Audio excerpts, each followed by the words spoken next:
Hello everyone, good morning. ভিডিওটা আমি শুরু করছি ভাইফোঁটার আগের দিন সকালবেলা। তো তোমরা সবাই কেমন আছো জানিও।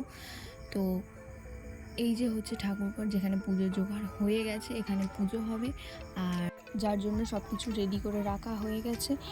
তো আর ছাদের মধ্যে এই যে তোমরা থালাগুলো দেখতে পাচ্ছ, এগুলোর মধ্যে পাটালির এই ছাপগুলো তোলার জন্য থালাগুলো ধুয়ে রোদের মধ্যে রাখা হয়েছিল। তো এই ছাপগুলো তোলার জন্য থালার মধ্যে ঢেলে নেওয়া হয়ে গেছে এবং এগুলোর মধ্যে ছুরি দিয়ে দাগ করে নেওয়া হয়ে গেছে, যাতে এগুলো বসে যাওয়ার পরে সুন্দরভাবে জিনিসগুলো উঠে যায়। তো এই পাটালি তৈরি ক্লিপগুলো নেওয়ার পরে সারাদিনে কোনো ভিডিও ক্লিপ নেওয়া হয়নি। তো এই ভিডিওটা তোমরা দেখতে পাচ্ছ, এটা হচ্ছে ঠাকুর বিসর্জনের ভিডিও, যেটা হচ্ছে ভাইফোঁটার দিন ভোরবেলার ভিডিও।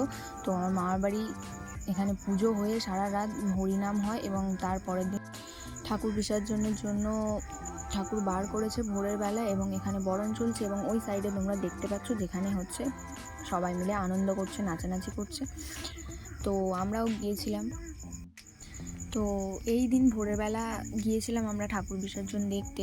সবাই মিলে আগের দিন থেকে বলা ছিল যে পরের দিন ভোরবেলা রাসলীলা দেখবো, 2টোর সময় উঠে তারপরে গিয়ে ঠাকুর বার করে ঠাকুর বিসর্জন দেখে একেবারে সকালবেলায় ঘরে আসবো। কিন্তু সবাই রাত 12টার পরে আমরা বাড়ি গিয়েছি। বাড়ি গিয়ে ঘুমিয়ে পড়ার পরে কেউ আর ভোরের বেলা উঠতে চায়নি। আমি, বোন এবং আমার ছোটো মামি, আমরা 3জনে মিলে গিয়েছিলাম ঠাকুর বিসর্জন দেখতে। তো ঠান্ডাও তো প্রচণ্ড লাগছিল, যেহেতু ভোর রাতে গিয়েছিলাম। কিছু গায়েও চাদর বা কিছু স্টোল দিয়ে যায়নি।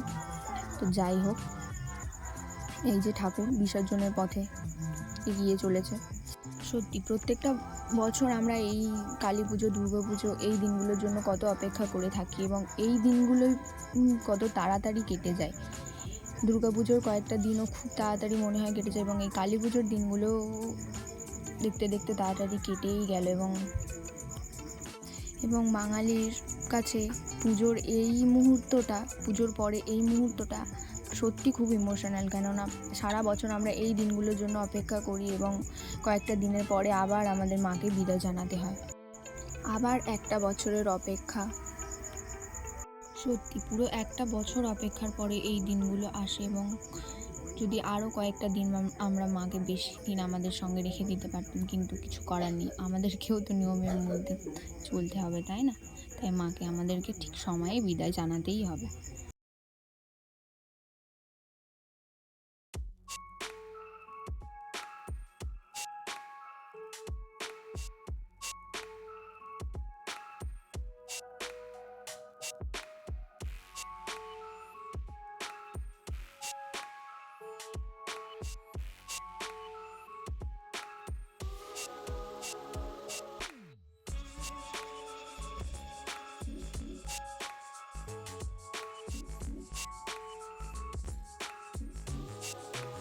তো বিসর্জন হতে হতে সকাল হয়ে গেছিলো এবং বিসর্জন দেখে আমরা সবাই মিলে বাড়ি চলে এসেছিলাম।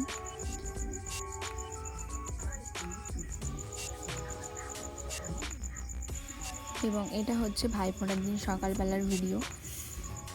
আর ওই যে পিছনে যাকে দেখছো, ক্যামেরা দেখলে যে প্রচণ্ড লজ্জা পায়। এবং তো ফাইনালি আমরাও স্নান টান করে রেডি হয়ে গিয়েছিলাম এবং দাদারাও চলে এসেছিলো। ভাইফোঁটার প্রথম পর্ব শুরু হয়ে গেছে। প্রথম পর্বে দিচ্ছিলাম ফোঁটা আমি।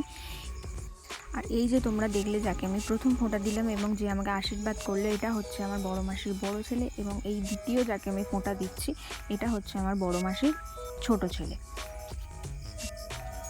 আর ওই যে সব শেষে যে বসে আছে যাকে তোমরা দেখছো, ও হচ্ছে আমার আরেকটা মাসির ছেলে। এই যে দুজনকে ফোঁটা দিলাম, এরা আমার থেকে বয়সে বড়, কিন্তু এই যে যাকে ফোঁটা দিচ্ছি আমি, এ আমার থেকে বয়সে ছোট। এর পিছনে আমরা প্রচণ্ড লাগি মামার বাড়ি গেলে। তো এই পর্যন্ত ছিল ভিডিওটা। ভাইফোঁটার আগের দিন সকাল থেকে ভাইফোঁটার দিন সকাল পর্যন্ত আমরা কী কী করেছি, ভিডিওটা কেমন লাগলো জানিও এবং চ্যানেলটাকে সাবস্ক্রাইব করে পাশে থেকো। টাটা।